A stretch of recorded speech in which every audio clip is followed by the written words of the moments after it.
आप सभी का कुमनव एडू हब में स्वागत है। आज हम लोग अगला सब्जेक्ट पढ़ने वाले हैं, डिजाइन एंड एल्गोरिथम। एक बेसिक इंट्रोडक्शन मेरा है। क्या मेरा नाम कुमुद रंजन है, गेट क्वालिफाइड 3 टाइम्स 2018, 2019, 2020 और अभी एमटेक कर रहे हैं आईआईटी से फर्स्ट ईयर में। बेसिक इंफॉर्मेशन है मेरे बारे में और आगे हम लोग आपस में मिलते रहेंगे, समझते रहेंगे एक दूसरे को। और कुछ लोग नए होंगे इस सब्जेक्ट में, कुछ लोग पहले से और भी सब्जेक्ट पढ़ रखे होंगे, मेरे वीडियोज को देखे होंगे। तो सबसे मेन डिटेल है गेट क्वालिफाई क्या किए, कैसे किए। एक बेसिक जान लो कि क्वालिफाई करने के लिए कितना सिलेबस को पढ़ना है, कैसे पढ़ना है, इसका बहुत अच्छा से आइडिया है। तो अभी जो बताने वाले हैं, जो भी सब्जेक्ट में, अभी सब्जेक्ट है हम लोग का डिजाइन एंड एल्गोरिथम, और भी सब्जेक्ट्स है गेट कंप्यूटर साइंस में, जितने भी सब्जेक्ट्स हैं सबके बारे में जो सिलेबस है, एग्जैक्ट सिलेबस है, जो यहाँ पर कुमनव एडू हब में बेसिक से स्टार्ट करके, अगर आपको कुछ भी नहीं आता है, कोई भी नॉलेज नहीं है, पहले थोड़ा भी पढ़ाई नहीं हो पाया किसी भी कारणवश, या तो फैकल्टी नहीं मिल पाए या फिर कुछ टाइम इधर उधर वेस्ट हो गया, बर्बाद हो गया टाइम, नहीं पढ़ाई हो पाया, उस कारण कुछ भी नहीं नॉलेज है, तब भी हम बेसिक से स्टार्ट करके अप टू गेट का जो लेवल है, अप टू गेट लेवल, क्योंकि सब्जेक्ट बहुत बड़ा होता है। रिसर्च करने हम लोग यहाँ बैठे नहीं है, बात सीरियस है। रिसर्च करने के लिए हम लोग यहाँ नहीं बैठे हैं। हम लोग का पर्पस क्या है कि बेसिक जो होता है वहां से स्टार्ट करके अप टू गेट का सिलेबस है, गेट का जितना सिलेबस है वो सारे सिलेबस को कवर कर लें, क्योंकि गेट में अभी एक्सप्लोर करना है। जब रिसर्च करने का बात आएगा वो आगे एमटेक और पीएचडी में करेंगे हम लोग, जहां भी देखना होगा। मतलब क्या, किसी एक पर्टिकुलर सब्जेक्ट में बहुत ज्यादा डेप्थ में पढ़ने का जरूरत रहेगा, वहां पढ़ेंगे। अभी हम लोग उतना ही डेप्थ में किसी भी सब्जेक्ट को पढ़ने जा रहे हैं जितना कि मेरा गेट का रिक्वायरमेंट है उसके अकॉर्डिंग, क्योंकि एक लिमिटेड टाइम फ्रेम में, एक लिमिट होता है टाइम का, और लिमिटेड टाइम फ्रेम में हम लोग को क्या करना है कि सारे सिलेबस को कवर भी करना है। मतलब कि जितना सब्जेक्ट है सभी सब्जेक्ट्स को कवर करना है एक टाइम फ्रेम में, और क्वेश्चन प्रैक्टिस भी होना चाहिए, स्पीड भी इंक्रीज हो जाना चाहिए, एक्यूरेसी भी आना चाहिए, थ्योरी का रिवीजन भी होना चाहिए, सारे सब्जेक्ट्स का। ठीक है, तो हम लोग सभी सब्जेक्ट में इक्वल एफर्ट अपना लगाएंगे। हाँ, सब्जेक्ट का वेटेज अलग अलग हो सकता है। जैसे क्या है, डिजाइन एंड एल्गोरिथम जो सब्जेक्ट है कंप्यूटर साइंस आईटी वाले के लिए, ये सबसे ज्यादा मोस्ट इंपॉर्टेंट सब्जेक्ट है। क्या है, वीवीआई, मतलब मोस्ट इंपॉर्टेंट सब्जेक्ट है। अगर सीएसआईटी से बीटेक कोई कर रखा है कहीं से भी, मतलब कि डिजाइन एंड एल्गोरिथम उसको आना चाहिए किसी भी अच्छे कंपनी में जाने के लिए, या फिर कहीं से एमटेक करने के लिए, किसी आईटी से एमटेक करने के लिए, कोई अच्छे कॉलेज एनआईटी से ही, ट्रिपल आईटी से एमटेक करने के लिए, कहीं से भी, या पीएसयू में जाना है तो वहां भी गेट क्वालिफाई करना पड़ेगा सही अच्छे नंबर से। तो डिजाइन एंड एल्गोरिथम का बहुत बड़ा रोल है कंप्यूटर साइंस में।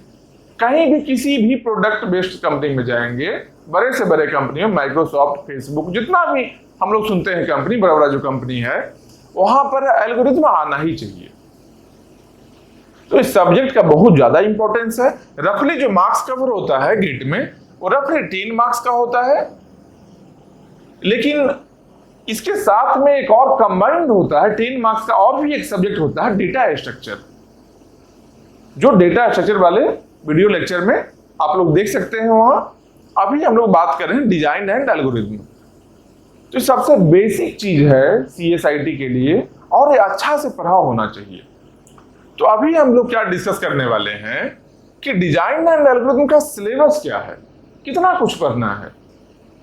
गेट के डोमेन में हम लोग का जो गेट का सिलेबस है, इस पार्टिकुलर डोमेन में क्या कुछ पढ़ाई करना है, कितना डेप्थ में पढ़ाई करना है, किस लेवल का पढ़ाई होना चाहिए, ये सारे कुछ हम लोग देखेंगे। तो इस पूरे सब्जेक्ट में हम करने क्या वाले हैं, पढ़ाने का हम तरीका बता रहे हैं, क्या हम किस तरीके से पढ़ाने वाले हैं। जितना भी कंसेप्ट होगा उस कंसेप्ट पर एक एग्जाम्पल हम सॉल्व करेंगे, और उस एग्जाम्पल को सॉल्व करते समय ही उस पूरे कंसेप्ट का, पूरे टॉपिक का एक प्रॉपर एनालिसिस करेंगे। मतलब क्या कि हम जो एग्जाम्पल कहीं भी किसी भी कंसेप्ट पर एक एग्जाम्पल लेंगे, हो सकता है वो एग्जाम्पल को एक्चुअली सॉल्व करने में टाइम 2 मिनट का ही लगता हो, 2 मिनट का ही टाइम लगता हो, लेकिन हम ये इस प्रॉब्लम के थ्रू सारे कंसेप्ट को, जितना भी कंसेप्ट होगा, इसके बीच में ही बताकर पूरे कंसेप्ट को कवर करेंगे। हम टाइम ज्यादा ऑब्वियसली लगना है, क्योंकि अगर केवल क्वेश्चन को सॉल्व करना रहे 2 मिनट में हो जाएगा, आसान चीज है। लेकिन हम इस क्वेश्चन के थ्रू कोरिलेट करके सारे सिलेबस को, जितना भी कंसेप्ट है जो इस क्वेश्चन में आ सकता है, कितना वेरिएशन पॉसिबल है क्वेश्चन में, एक कंसेप्ट से कितना टाइप का क्वेश्चन पूछा जा सकता है, हम सारे चीज को बताएंगे। जितना भी सिलेबस है सब में, स्टार्टिंग से लेकर एंड तक। ठीक, तो ये जो पहला लेक्चर है हम लोग का, क्या है, सिलेबस को जानेंगे। सबसे पहले पढ़ाई करने का मकसद यही होना चाहिए। कोई भी कंपटीशन तैयारी कर रहे हैं, हम लोग क्या देखते हैं, सबसे पहले देखना चाहिए उसमें सिलेबस क्या है, पढ़ाई करना क्या है और किस तरीके से करना है। दोनों चीज एकदम क्लियर होना चाहिए। मतलब कि किस तरीके से, मतलब क्या रिसोर्स होना चाहिए पढ़ाई करने का। एक सिलेबस का नॉलेज होना बहुत इंपॉर्टेंट है, सिलेबस क्या है और रिसोर्स क्या है, कहां से पढ़ रहे हैं। जिस रिसोर्स से पढ़ रहे हैं रियल में उस रिसोर्स का आउटपुट आया है या नहीं गेट में। तो सेम रिसोर्स को, सेम कंसेप्ट को पढ़कर 3 टाइम्स हम गेट क्वालिफाई किए हैं। अभी रिसेंटली ही किए हैं, बहुत पहले का भी नहीं है। 18, 19 और 20, और अभी एमटेक कर भी रहे हैं। ठीक है, आईआईटी से एमटेक कर रहे हैं अभी। तो आप देखेंगे हम लोग अपने सिलेबस पर आते हैं। ठीक, बाकी दूसरे को जानेंगे, सिलेबस पर आते हैं और फोकस करना पूरे वीडियो लेक्चर में। जब कभी हम कुछ कंसेप्ट को बता रहे होंगे, एक्स्ट्रा कोई दिमाग नहीं लगाना, बाकी सब दुनिया को भूल जाना, केवल सुनना। समझने की कोशिश नहीं करना हो, समझने की कोशिश भी नहीं करना। इतना भी फ्रीडम है कि समझने की कोशिश भी नहीं करना, बस सुनते रहना हम क्या बोल रहे हैं। बाकी समझाने का जिम्मेदारी मेरा है। नहीं बिलीव है, कोई भी एक लेक्चर पूरे सब्जेक्ट में जितना भी लेक्चर होगा, किसी एक वीडियो को ओपन करना, किसी एक वीडियो को उसको अच्छे से सुन लेना, और जब एंड हो जाए वीडियो तो अपने आप से एक क्वेश्चन करना, हाँ ये पूरा वीडियो लेक्चर जो कंसेप्ट पर बेस्ड था, जिस कंसेप्ट को बताया जा रहा था, ये समझ में आया या नहीं। इसके आंसर से समझ में आ जाएगा कि क्या क्वालिटी लेक्चर का था। समझ रहे हो बात को। किसी भी एक टॉपिक, कोई भी टॉपिक जो तुमको लगता हो कि ये अच्छा है, एक टॉपिक को देखना, एट द एंड जब वीडियो एंड हो जाए तब देखना कि ये पूरा टॉपिक अच्छे तरीके से समझ में आया या नहीं। ऐसा भी टॉपिक ले सकते हैं जिसके बारे में कुछ भी नहीं जानते हो, जिसके बारे में कुछ भी नहीं नॉलेज है, उस टॉपिक को ही लेना और पूरे वीडियो लेक्चर को देख लेना। एट द एंड हर चीज आ रहा होगा, ये मेरा गारंटी है। ठीक है, अब आते हैं हम लोग इसके सिलेबस में। तो सब्जेक्ट क्या है हम लोग का भाई? सब्जेक्ट है डिजाइन एंड एल्गोरिथम। तो एल्गो का बात कर रहा है। ठीक, तो एल्गोरिथम का मतलब समझो सबसे पहले क्या होता है। एल्गोरिथम का एक बेसिक मीनिंग क्या है, एल्गोरिथम का मतलब क्या है? जो किसी भी काम को करने के लिए, किसी भी काम को करने के लिए जो टेक्निक हम लोग इंप्लीमेंट करते हैं उसको ही एल्गो बोलते हैं। मतलब कि काम करने के तरीके को एल्गो बोलते हैं। क्या काम भाई? किस तरीके का काम हो सकता है? सिंपल एक जानो कि मान लो मॉर्निंग में चाय कॉफी बनाने के लिए अगर दूध चाहिए, क्या करोगे? घर से बाहर जाएंगे, जहां पर भी दूध मिलता है शॉप से जाएंगे, दूध लेकर आएंगे, फिर कॉफी बनेगा। तो जाने आने के लिए हम लोग सोचते नहीं है, लेकिन एक्चुअली हम लोग के माइंड में चल रहा होता है, सारा प्लानिंग हो जाता है अपने आप। क्या प्लानिंग भाई? कितना पैसा चाहिए, कितना दूध लेना है, ये दोनों चीज पहले सोच लिए घर में ही। उसके बाद कहां से लाना है, किस रोड से जाना है, किस रास्ते जाना है, किस शॉप में जाना है। अगर यहाँ दूध खत्म रहा, अगर मिल गया दूध लेकर चले आए, नहीं मिला तो किस दुकान में जाना है, कहीं और से लेकर आना है, ये क्या है, इसी को एल्गो बोलते हैं। एल्गो यही है। ये बहुत छोटा प्रॉब्लम था, केवल दूध लाने का प्रॉब्लम है, बहुत बड़ा प्रॉब्लम भी हो सकता है। मतलब क्या कि गेट का प्रिपरेशन कैसे करना है, अब इसके लिए भी एक एल्गो लिख सकते हैं हम लोग। क्या, सबसे पहले सिलेबस को जान लेना है। मान लो गेट के लिए, गेट क्वालिफाई करने के लिए अगर एक एल्गो लिखने की बात कर दिया जाए तो क्या है भाई, सबसे पहले हम लोग सिलेबस को जान लेंगे, क्या सिलेबस है। उसके बाद हम लोग रिसोर्स देखेंगे कि कहां से हम उस सिलेबस को कवर कर सकते हैं। सिलेबस को पहले जान लिए, फिर कहां से हम लोग कवर कर सकते हैं, मतलब कहां से पढ़ाई कर सकते हैं, बुक्स से, कोचिंग से, ऑफलाइन कोचिंग, ऑनलाइन कोचिंग, कहीं और प्राइवेट ट्यूशन, जहां से भी कर सकते हैं हम लोग। तो उसके बाद में जब सिलेबस देखने के बाद में हम लोग रिसोर्स पर आ गए, रिसोर्स देख लिए। उसके बाद में यहां से पढ़ाई करने के बाद कितना क्वेश्चन प्रैक्टिस करना होगा, कितना टाइम्स इसको रिवीजन करना होगा, कितना टाइम्स रिवीजन करना होगा। इसके बाद में दोनों जब हो जाए तब कितना टेस्ट सीरीज देना होगा। इसके बाद एट लास्ट हम लोग एग्जाम देने जाएंगे। एग्जाम देते टाइम में क्या स्ट्रेटेजी होना चाहिए, कैसे क्वेश्चन को अटेम्प्ट करना है, पहले इजी क्वेश्चन को सॉल्व करना है या पहले टफ क्वेश्चन को सॉल्व करना है, किस तरीके से करना है, कौन से सब्जेक्ट वाले क्वेश्चन को पहले करना है या फिर रेगुलर ऑर्डर में करना है, कितना मार्क्स वाले क्वेश्चन को पहले करना है, कितना मार्क्स वाले को कम करना है, कि मार्क्स भी वेरिएबल होगा, कहीं पर 1 मार्क्स का क्वेश्चन होगा, कहीं 2 मार्क्स का क्वेश्चन होगा। समझ रहे हो, ये भी एक एल्गो ही है। एल्गो मतलब यही है, प्रॉब्लम को सॉल्व करने का तरीका, टेक्निक, किसी भी काम को करने का। तो ये तो वर्बली हम लोग जो बोल रहे हैं एल्गो को, इस एल्गो को लिख भी सकते हैं ना, स्टेप बाय स्टेप लिख सकते हैं। इस एल्गो को जो वर्बली बोले उसको स्टेप बाय स्टेप लिख सकते हैं ना। तो जब बोल रहे थे एल्गो को, यहां से स्टार्ट किए थे, यहां पर जाकर एंड किए, यहां पर जाकर एंड किए। मतलब क्या है कि लिमिटेशन है ना, लिमिट है ना, मतलब क्या, फाइनाइट है। लिमिटेशन है मतलब क्या हुआ, फाइनाइट है। जब बोलने का लिमिटेशन है तो उसी को लिखेंगे, वो भी फाइनाइट होगा। मतलब कि फाइनाइट स्टेप्स होगा इसमें, एल्गो में क्या होगा, फाइनाइट नंबर ऑफ स्टेप्स होगा। ठीक है, अब इसके बाद में ये कब तक करेंगे, कितना टाइम में कंप्लीट करना है, गेट क्वालिफाई करना है, कब तक करेंगे।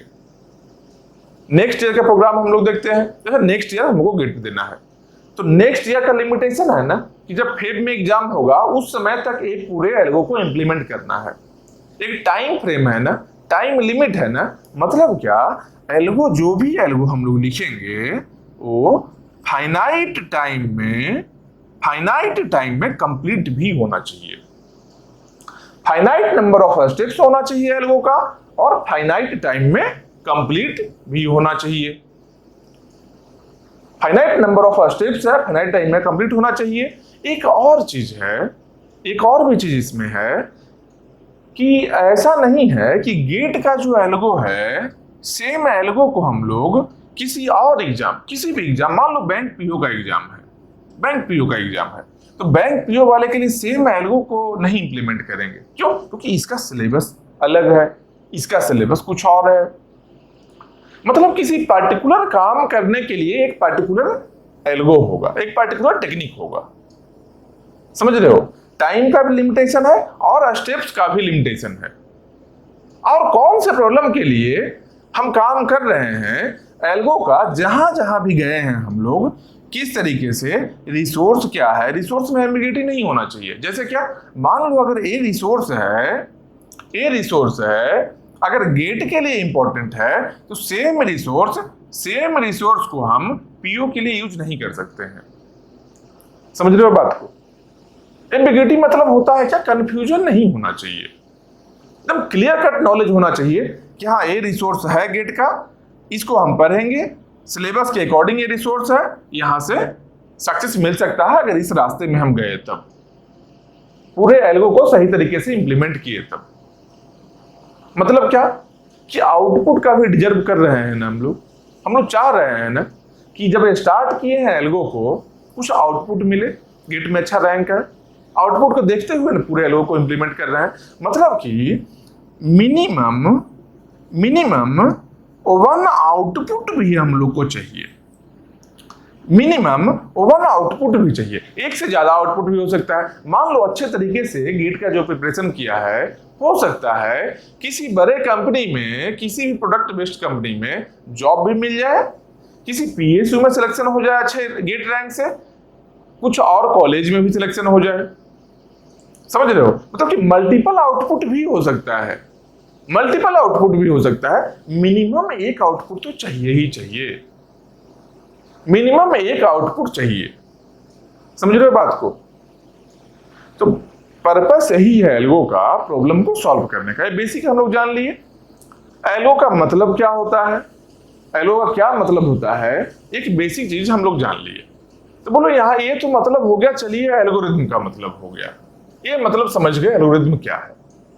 ठीक, एल्गो मतलब किसी भी काम को करने का तरीका, technique, implementation of particular technique to complete a particular work. किसी पर्टिकुलर काम को करने के लिए एक पर्टिकुलर टेक्निक का जो हम यूज कर रहे हैं, यही मेरा एल्गो है, जिसमें कि फाइनाइट नंबर ऑफ स्टेप्स होना चाहिए, फाइनाइट टाइम में होना चाहिए, मिनिमम एक आउटपुट भी आना चाहिए। यही एल्गो है। तो बोलो एल्गो देख लिए। ये डिजाइनिंग का मतलब क्या है, डिजाइन एंड एल्गो क्यों लिखा है सब्जेक्ट में? तो डिजाइन का मतलब क्या है यहाँ पर इस सब्जेक्ट में, कि हम लोग के पास में कुछ एल्गो पहले से ही है। हम लोग के पास में कुछ एल्गो पहले से है।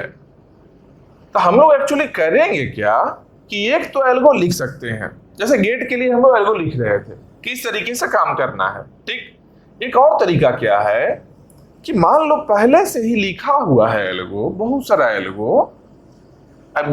Algo A1, A2, A3, A4, मान लो बहुत सारा एल्गो पहले से लिखा हुआ है, और मेरा एक प्रॉब्लम P है। तो कौन से एल्गो को हम यूज करके अपने प्रॉब्लम को सॉल्व करें, जिससे कि क्या होना चाहिए, हम लोग का पर्पस क्या होता है लाइफ में, कोई भी काम को जल्दी करना चाहते हैं, तो वही यहां भी चाहेंगे ना, ह्यूमन नेचर है ना, किसी भी काम को जल्दी करना है तो यहां भी चाहेंगे। मतलब क्या, हम लोग देखेंगे क्या कि टाइम कितना लग रहा है। एक पर्टिकुलर एल्गो को यूज करते हैं, जब A2 को अगर यूज करते हैं अपने प्रॉब्लम को सॉल्व करने के लिए, तो टाइम कितना लग रहा है। उसके बाद में स्पेस कितना लग रहा है। अब लो स्पेस के बाद कहां से आ गया, सिंपल सोचो, अभी हम लोग बात कर रहे थे, अभी हम लोग मैन्युअली चीजों को लिख रहे हैं, क्योंकि एट लास्ट करना कहां पर है, CSIT के स्टूडेंट है, करना कहां पर है, कंप्यूटर में करना है, सिस्टम में करना है। सिस्टम में कुछ भी हम लोग इनपुट देंगे तो कहीं ना कहीं स्टोर होगा ना। मतलब क्या, मेमोरी में वो स्टोर होगा, कहीं ना कहीं मेमोरी में स्टोर होगा। तो कुछ जगह स्पेस चाहिए मेमोरी में, कुछ टाइम लगेगा कंप्लीट होने में। क्यों? प्रोसेसर है, एक प्रोसेसर होगा जिसको CPU बोल सकते हैं। मान लो इतना बड़ा एल्गो के बेसिस पर, अपना मेरा एल्गो है, उसके बेसिस पर हम एक प्रोग्राम लिख लेते हैं, तो प्रोसेसर रन करेगा। रन करने का मतलब क्या है, प्रोसेसर पहले एक स्टेटमेंट को इंप्लीमेंट किया, उसके बाद अगला स्टेटमेंट को इंप्लीमेंट किया, इसके बाद अगला को इंप्लीमेंट किया, इसके बाद अगला को किया। मतलब क्या है, कुछ टाइम कंज्यूम कर रहा है ना। कितना टाइम में करेगा, कितना टाइम में इंप्लीमेंटेशन कर रहा है, उस टाइम का एनालिसिस करना है हम लोग को। क्यों एनालिसिस करना है भाई? क्योंकि टाइम का जब तक एनालिसिस नहीं करेंगे तब तक हम कैसे जान सकते हैं कौन सा एल्गो अच्छा है मेरे लिए, मेरे प्रॉब्लम के लिए। हो सकता है A1 एल्गो अच्छा हो, या फिर एल्गो 2 अच्छा हो, एल्गो 3 अच्छा हो, एल्गो 4 अच्छा हो। मतलब क्या, हम लोग टाइम का एनालिसिस करेंगे, जहां से कम टाइम लग रहा होगा जिस किसी एल्गो से, उसी को इंप्लीमेंट करके अपने प्रॉब्लम को सॉल्व कर लेंगे। तो टाइम के एनालिसिस जो करते हैं उसको हम लोग बोलते हैं time complexity, TC, time complexity. एक वर्ड सुने होंगे पहले कभी, CSIT में कभी ना कभी दिमाग में आया होगा, नहीं आया तब भी कोई दिक्कत नहीं है। टाइम कॉम्प्लेक्सिटी का मतलब होता है टाइम का एनालिसिस करना कि कोई भी पार्टिकुलर एल्गो है जो किसी प्रॉब्लम को सॉल्व करने में कितना टाइम ले रहा है, उसके एनालिसिस करने को हम लोग बोलते हैं टाइम कॉम्प्लेक्सिटी। मतलब क्या, एनालिसिस करके देखेंगे कि टाइम कितना कंज्यूम हो रहा है, कितना टाइम लग रहा है, जितना टाइम लग रहा है वही मेरा टाइम कॉम्प्लेक्सिटी हो गया। सेम उसी तरीके से स्पेस के बारे में भी देखते हैं कि मेमोरी में कितना मेमोरी या स्पेस पार्टिकुलर प्रोसेस के लिए, पार्टिकुलर प्रोग्राम के लिए हम एलोकेट कर दें, पहले से कितना मेमोरी इसको दे दें पहले से हम। जैसे घर में 10 लोग हैं तो रहता है ना ऐसा, जो अच्छा 2 लोग हैं, दो भाई है, दोनों के लिए एक रूम दे दिया गया। अब उस रूम में अपना अपना सामान रखे हुए हैं, धीरे धीरे वो बड़ा होते जाता है। मान लो कोई कंपटीशन का तैयारी कर रहा है, अब बुक सेल्फ चाहिए उसको, एक बुक सेल्फ पर दोनों भाई का नहीं बुक्स आ रहा है तो क्या करेंगे, अलग से एक नया बुक सेल्फ आता है घर में। सेम वही चीज यहाँ भी है, किसी को कम जगह चाहिए होगा, किसी को ज्यादा जगह चाहिए होगा, तो वहां पर बुक सेल्फ वो काम कर रहा था किताबों को रखने के लिए, यहाँ पर कौन काम कर रहा है, मेमोरी काम कर रहा है, यहाँ पर स्टोर करने का काम कर रहा है मेमोरी। कितना मेमोरी एलोकेट करना है प्रोसेस को ताकि एग्जीक्यूशन सही तरीके से हो जाए, इसको बोलते हैं हम लोग स्पेस कॉम्प्लेक्सिटी। इसको हम लोग क्या बोलते हैं, स्पेस कॉम्प्लेक्सिटी। तो इस दोनों का ही हम लोग प्रॉपर एनालिसिस करेंगे, इस दोनों का प्रॉपर एनालिसिस करेंगे, और जो बेस्ट होगा मतलब कि मिनिमम टाइम और मिनिमम स्पेस जो होगा उसको हम लोग सिलेक्ट कर लेते हैं प्रॉब्लम P को सॉल्व करने के लिए। यही बात कह रहा है डिजाइन में। डिजाइन का मतलब यही बता रहा है कि एल्गोरिथम सब्जेक्ट में हम किस तरीके से एनालिसिस करेंगे कि कौन सा एल्गोरिथम मेरे प्रॉब्लम को सॉल्व करने के लिए अच्छा है, उसके एनालिसिस करके टाइम और स्पेस के बारे में जानेंगे। यही है डिजाइन। समझ गए, डिजाइन एंड एनालिसिस मतलब कि डिजाइन एंड एल्गोरिथम सब्जेक्ट है, और डिजाइन और एनालिसिस जो है यहां पर डिजाइन वाले में आ गया। ठीक है, हम लोग सब्जेक्ट के नाम को समझ गए। अब बेसिक इंट्रोडक्शन में क्या है, तो इंट्रोडक्शन यही था कि एल्गोरिथम कहते किसको है, क्या एल्गोरिथम है, बेसिक जान लिए अब हम लोग। अब आते हैं एनालिसिस में। नेक्स्ट टॉपिक क्या था, एनालिसिस था, जो हम लोग टाइम और स्पेस के बारे में बोल रहे थे कि एक टाइम कॉम्प्लेक्सिटी होगा, एक स्पेस कॉम्प्लेक्सिटी होगा। तो एनालिसिस 2 टाइप का होता है, एनालिसिस 2 टाइप का होगा। क्या होगा भाई, 2 टाइप का होगा। क्या, एक एनालिसिस होता है तो क्या हम एनालिसिस करने वाले हैं, टाइम और स्पेस। तो सिंपल सोचो, सिस्टम जो हम लोग का होता है, किसी का फास्ट होता है सिस्टम, किसी का स्लो होता है सिस्टम, किसी में मेमोरी कम होता है, किसी में मेमोरी ज्यादा होता है ना। एक सिस्टम से दूसरे सिस्टम में सिंपल देखो, तुम लोग के पास ही अगर कोई लैपी रखे होगा, एक लड़का, किसी और का लैपी में हो सकता है कि रैम ज्यादा हो सकता है उसका प्रोसेसर फास्ट हो, किसी का स्लो हो, ऐसा हो सकता है किसी का i5 हो सकता है, किसी का i7 हो सकता है, रैम किसी का 4 GB हो सकता है, किसी का 8 GB हो सकता है, क्योंकि मेमोरी वेरी कर रहा है ना, ज्यादा कम हो रहा है ना। तो जब हम लोग सिस्टम को देखते हुए टाइम कॉम्प्लेक्सिटी और स्पेस कॉम्प्लेक्सिटी का एनालिसिस करते हैं, सिस्टम को देखते हुए उस एनालिसिस को हम लोग बोलते हैं पोस्टेरियरी एनालिसिस। पोस्टेरियरी एनालिसिस समझ रहे हो? पोस्टेरियरी एनालिसिस मतलब क्या है? पोस्टेरियरी एनालिसिस का मतलब है कि सिस्टम को देखते हुए, कैसा सिस्टम है उसको देखते हुए टाइम कॉम्प्लेक्सिटी और स्पेस कॉम्प्लेक्सिटी का एनालिसिस करना। तो एक और क्या तरीका है भाई, सिस्टम को हम देखेंगे ही नहीं, हम अपने कोड को देखेंगे, अपने एल्गोरिथम को देखेंगे, और उसके अकॉर्डिंग हम लोग बिना सिस्टम को देखे हुए, सिस्टम को नहीं देखे हैं, बिना सिस्टम को देखे हुए जो एनालिसिस करते हैं उसको बोलते हैं प्रायरी एनालिसिस। Priori analysis. दोनों एनालिसिस में टाइम और स्पेस के बारे में ही बात करेंगे, लेकिन पोस्टेरियरी एनालिसिस में क्या है, सिस्टम को हम देखेंगे। मतलब क्या, सिस्टम टू सिस्टम एक सिस्टम से दूसरे सिस्टम के लिए ये जो एनालिसिस होगा टाइम और स्पेस वेरी कर सकता है एक सिस्टम से दूसरे सिस्टम में। लेकिन प्रायरी एनालिसिस में तो सिस्टम को हम देखे ही नहीं है, अपने कोड को देखे हैं। तो सिस्टम कोई भी रहे, मेरा कोड थोड़ा ही चेंज कर सकता है वो। मतलब क्या है कि प्रायरी एनालिसिस कॉमन होगा सभी सिस्टम के लिए। तो ज्यादा अच्छा कौन हुआ? ज्यादा अच्छा कौन हुआ? अब अच्छा दो तरीके से है। अच्छा का मतलब दो चीज होता है। एक सिंपल समझो, एक प्रोडक्ट लेने गए हो, कुछ भी लेने के लिए गए हो मार्केट में, मान लो कुछ खाना ही है, तो इडली डोसा अगर खाना है, ये कहीं पर जाओगे बगैर पिज्जा खाने जाओगे, तो मान लो कहीं पर अच्छे शॉप में चले गए हो तो पिज्जा का कॉस्ट है जो 400 रुपया बता दिया, इडली डोसा खाने गए हो वो 100 रुपया में दे दिया। तो अच्छा कौन है भाई? अब वो चॉइस पर डिपेंड करता है कि एक्चुअली करना क्या चाह रहा है। वो पिज्जा खाना है तो पिज्जा वाला उसके लिए अच्छा है, इडली खाना है इडली अच्छा है। मतलब क्या कि अगर सिस्टम को देखते हुए अगर एनालिसिस करना है, एडजेक्ट एनालिसिस चाहिए। क्या? एडजेक्ट एनालिसिस अगर चाहिए, उस केस में पोस्टरी एनालिसिस अच्छा है। और अगर हम लोग को एप्रॉक्स एनालिसिस चाहिए, एप्रॉक्स एनालिसिस अगर चाहिए तो प्रायरी अच्छा है, अप्रोक्सीमेशन देगा सारे सिस्टम के लिए।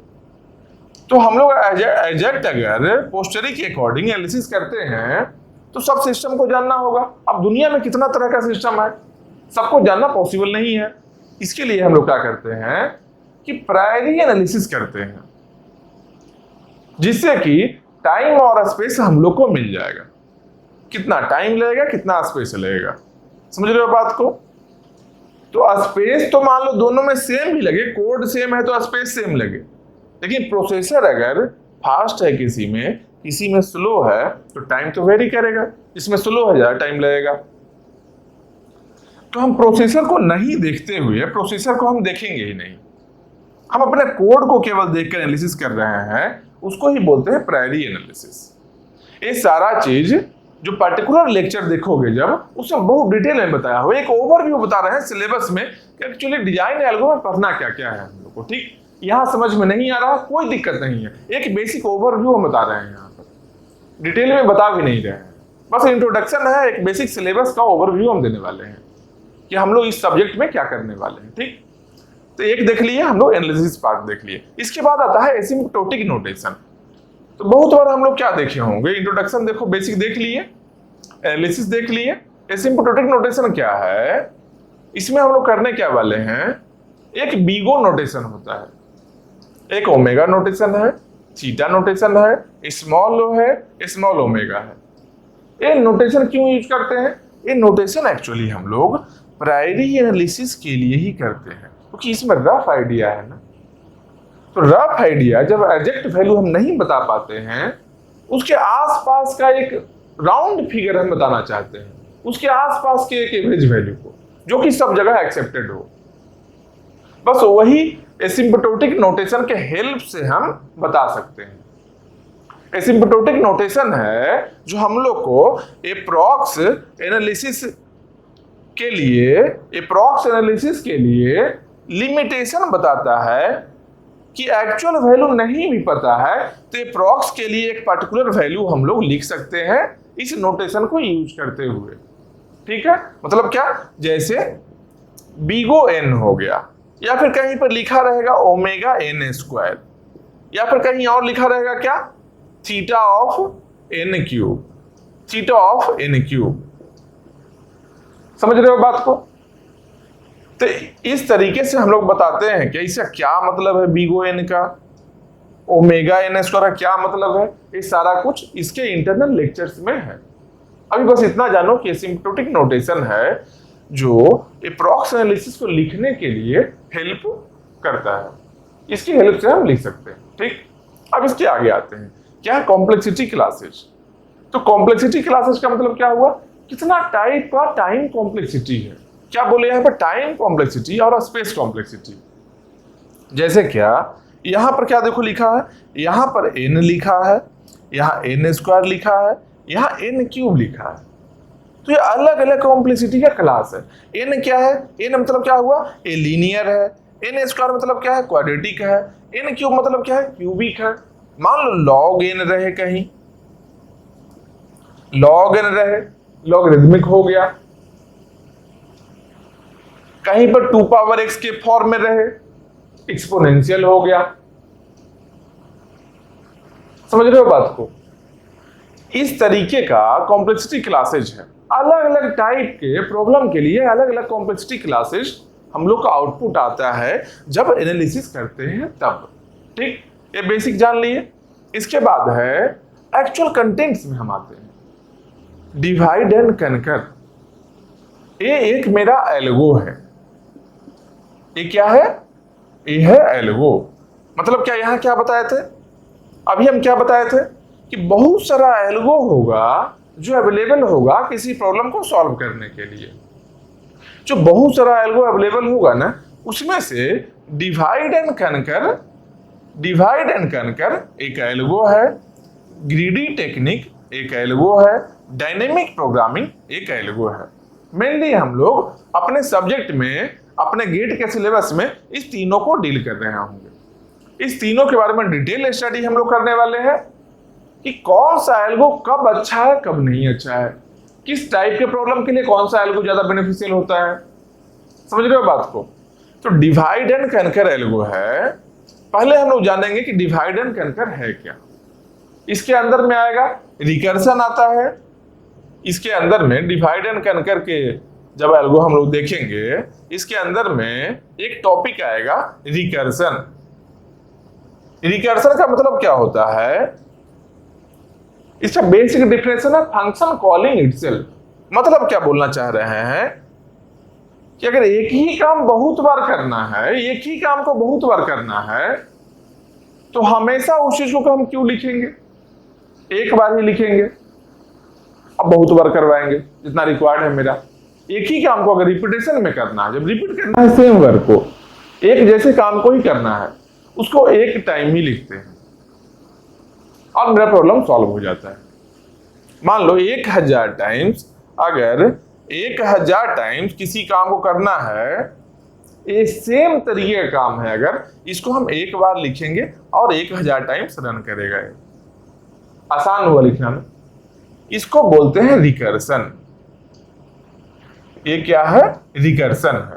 अब रिकर्सन के लिए हम लोग एक रेकरेंस रिलेशन लिखते हैं। रिकर्सन के लिए हम लोग एक रेकरेंस रिलेशन लिखते हैं।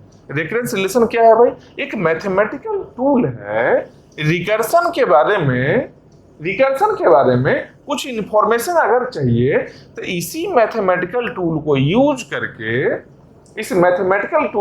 करके हम लोग कुछ इंफॉर्मेशन जान सकते हैं रिकर्सन के बारे में।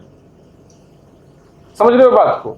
मतलब क्या, कितना टाइम लगेगा, क्या वैल्यू आएगा, कोई भी चीज चाहिए, रिकर्सिव प्रोग्राम है। मतलब कि सेम काम को क्या है, एक फंक्शन यहां है, ये फंक्शन किसको कॉल किया, सेम फंक्शन को कॉल किया, फिर किसको कॉल किया, सेम फंक्शन को कॉल किया। फंक्शन कॉलिंग इटसेल्फ बार बार खुद को ही कॉल कर रहा है, यही है रिकर्सन। तो कितना टाइम लगेगा इसमें, कितना स्पेस लगेगा, हर चीज के एनालिसिस के लिए हम लोग एक रेकरेंस रिलेशन लिखेंगे। रेकरेंस रिलेशन है क्या? एक मैथमेटिकल टूल है जिसके हेल्प से हम लोग रिकर्सन का प्रॉब्लम को सॉल्व करेंगे। कुछ भी अगर आउटपुट चाहिए तो रेकरेंस रिलेशन हम लोग को लिखना होगा।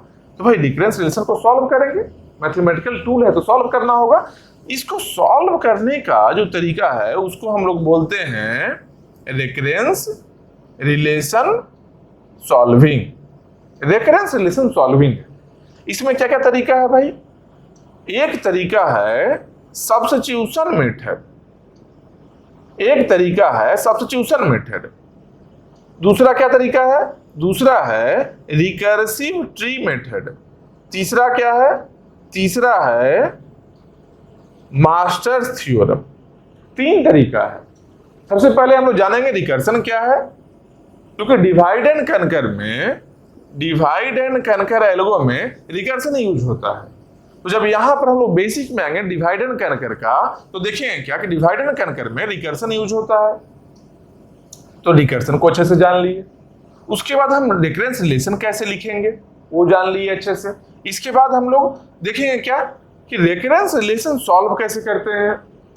तो सॉल्व करने का 3 तरीका है, एक सब्स्टिट्यूशन मेथड, एक रिकर्सिव ट्री मेथड, एक मास्टर थ्योरम। इस तीनों तरीकों को जान लेंगे। ये बेसिक है जो डिवाइड एंड कनकर में यूज होता है।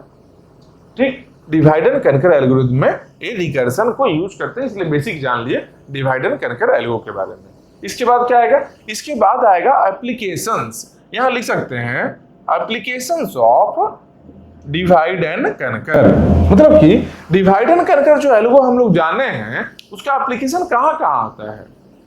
तो एक बेसिक जब कुछ एप्लीकेशन हम लोग देख लेंगे तो आइडिया मिलेगा क्या कि कहां पर हम लोग एक्चुअली डिवाइड एंड कनकर को यूज करने वाले हैं, किस टाइप के प्रॉब्लम में हम लोग डिवाइड एंड कनकर को यूज करेंगे। जैसे क्या, एक मर्ज सॉर्ट होता है, एक सॉर्टिंग टेक्निक है, मर्ज सॉर्ट है, क्विक सॉर्ट है, finding minimum and maximum, finding number of inversion, बहुत सारा चीज है जो डिवाइड एंड कनकर एल्गो को यूज करके हम लोग सॉल्व करते हैं। बहुत सारे टाइप ऑफ प्रॉब्लम, वो सारे एप्लीकेशंस को हम लोग देखेंगे। और एक एप्लीकेशन को जब देखेंगे, एक एप्लीकेशन को जब डिवाइड एंड कनकर का डीएसी का जब एक एप्लीकेशन को हम लोग देखेंगे, एक एप्लीकेशन को, इसके बारे में सारा डिटेल में एनालिसिस हम लोग करेंगे। कितना टाइम लगेगा, कितना स्पेस लगेगा, क्या कुछ चेंजिंग इसमें ला सकते हैं तो टाइम सेव हो सकता है, स्पेस सेव हो सकता है। सारे एप्लीकेशन में काम करेंगे। मतलब क्या, सारे एप्लीकेशंस में हम प्रॉपर एनालिसिस करने वाले हैं। ठीक, ये आ गया डिवाइड एंड कनकर के बारे में। इसके बाद क्या है, कुछ और भी सॉर्टिंग टेक्निक है।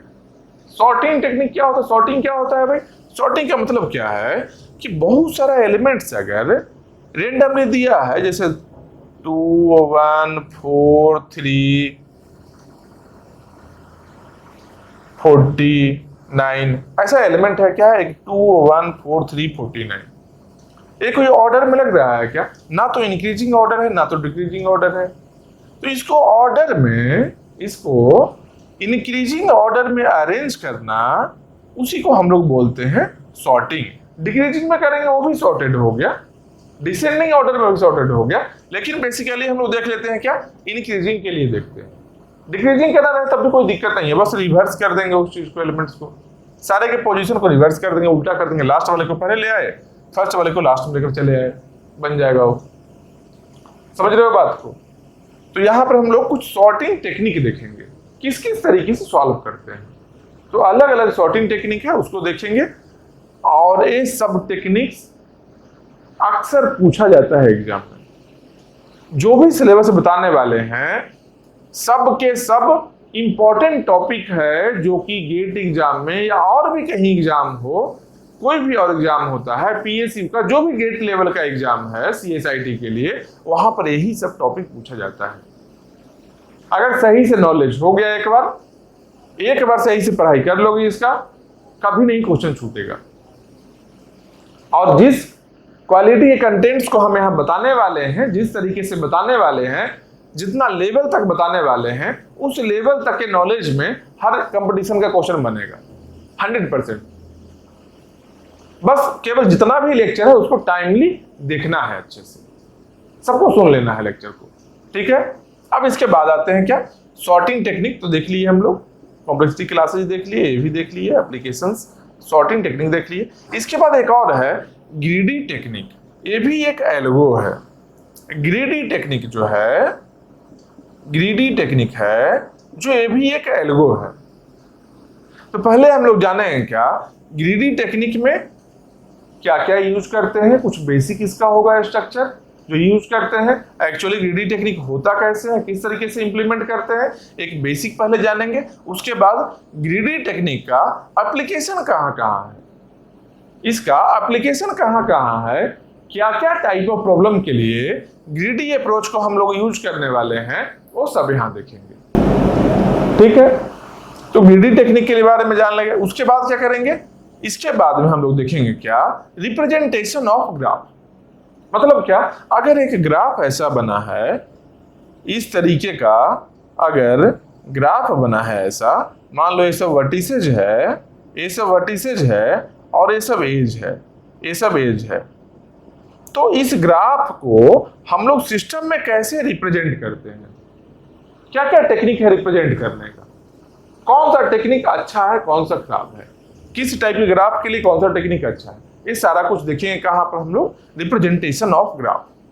और एट लास्ट आएगा क्या, डायनेमिक प्रोग्रामिंग। डायनेमिक प्रोग्रामिंग भी एक एल्गो है। तो ग्रीडी और डायनेमिक में डिफरेंस क्या है? ग्रीडी टेक्निक है जो सारे पॉसिबल आउटकम्स को नहीं देखता है, जितना भी पॉसिबल आउटकम है सबको नहीं देखता है।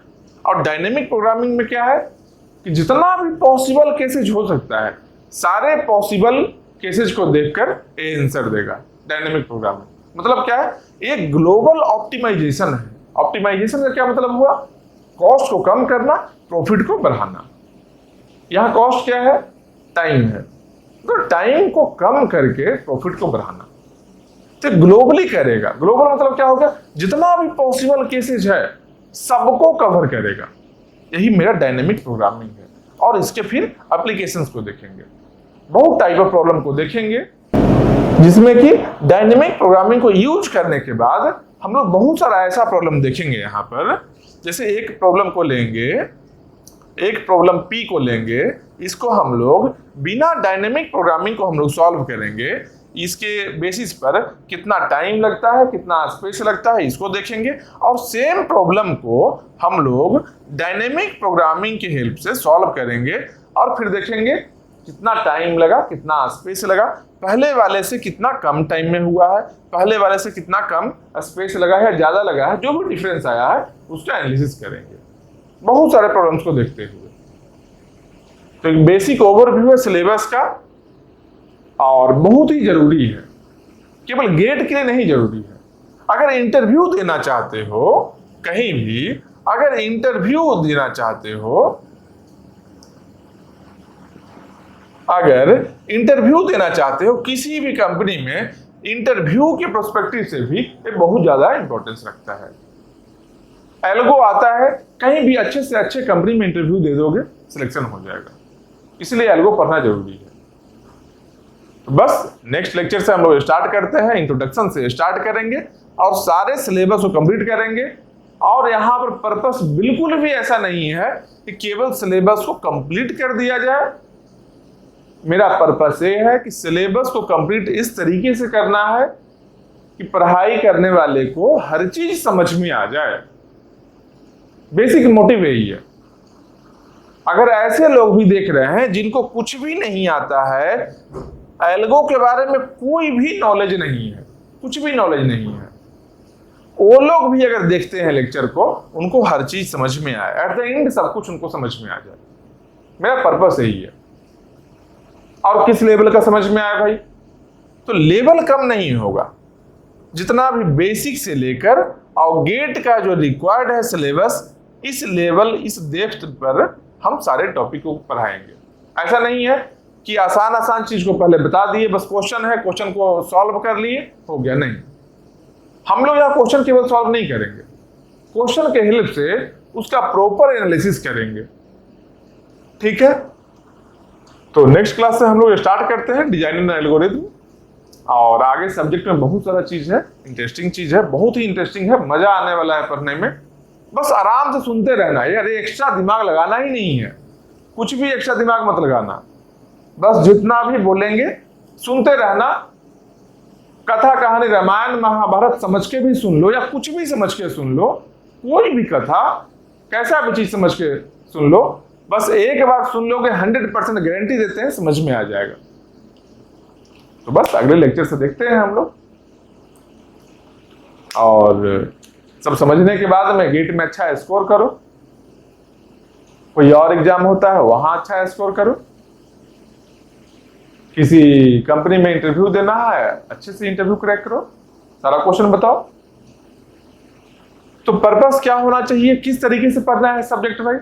एक चीज याद रखना कि सब्जेक्ट पढ़ेंगे जब, उस समय हम लोग ध्यान देंगे क्या हम लोग सब्जेक्ट पढ़ते समय क्या ध्यान देंगे कि सारा लेक्चर होना चाहिए। मतलब क्या, थ्योरी कंप्लीट कर लेंगे, थ्योरी कंप्लीट कर लेंगे, मतलब कहां से कहां तक, A to Z theory, total theory को कंप्लीट कर लेंगे।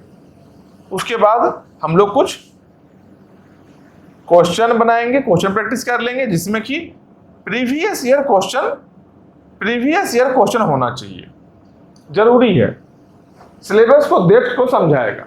इसमें बहुत सारा ऐसा क्वेश्चन बताएंगे जो प्रीवियस ईयर से एकदम सिमिलर क्वेश्चन होगा या वही क्वेश्चन होगा।